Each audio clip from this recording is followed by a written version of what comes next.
coffee machine dispenses coffee into paper cups. You're supposed to get 10 ounces of coffee, but the amount varies slightly from cup to cup. Here are the amounts measured in a random sample of 20 cups. Is there evidence that the machine is shortchanging customers? And you can see below we have all the data that was collected, and we're going to use that in order to run our hypothesis test. Well, the first thing we need to do is identify the parameter. And in this, we're going to use mu. And mu is going to be the average amount of coffee that a coffee machine dispenses into a paper cup. Now, once we have identified our parameter, we can now write our hypotheses. So our null hypothesis is going to be mu equals 10. And our alternative hypothesis is mu is going to be less than 10, signifying that the machine is shortchanging us in the amount of coffee we're getting. Now, once we have our HO and HA, we now go through our assumptions and conditions. The first one is the independence assumption. We're going to assume that each cup of coffee is independent from each other. We then have to check randomization, and in this case it was stated that the cups were randomly selected.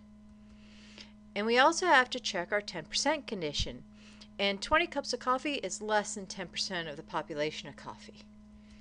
And finally, we have a condition called nearly normal condition. Now we can check this by making a picture.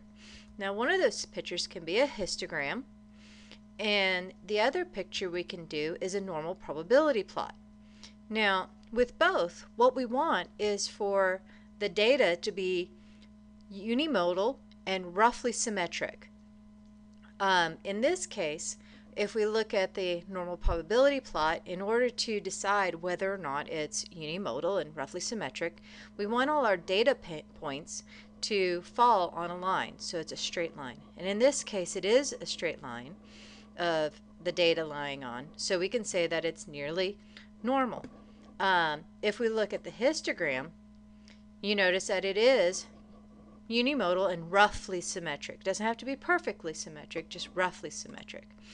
So I prefer using the normal probability plot because that gives me a better visual as far as whether or not the data is nearly normal. And in this case it is, so our conditions are met, and we'll now perform a one sample t-test.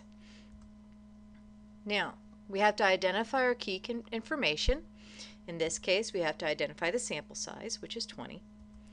We also have to do degrees of freedom. And what degrees of freedom is just the sample size minus 1. And in this case, it's 19. When doing a t-test, the t-values are from a family of curves, and the t-values dictated by the degrees of freedom. After we find our degrees of freedom, we're going to find our mean, which we can use our calculators and find that it's 9.845. And we're going to find our standard deviation, which is 0.199. Those two values were found using my graphing calculator. Our formula for t-score is like finding the z-score, okay, where we have x bar minus mu over standard deviation, and in this case, since it's s, this is the sample standard deviation, divided by the square root of n. You're never going to know the population standard deviation in real life, so we're always going to be using the sample. When I plug in my numbers, I plug in the mean from my sample minus what I'm hypothesizing, divided by the standard deviation, which was 0.199, divided by the square root of 20.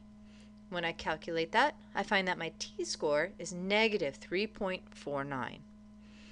After I find my t-score, I now find my p-value.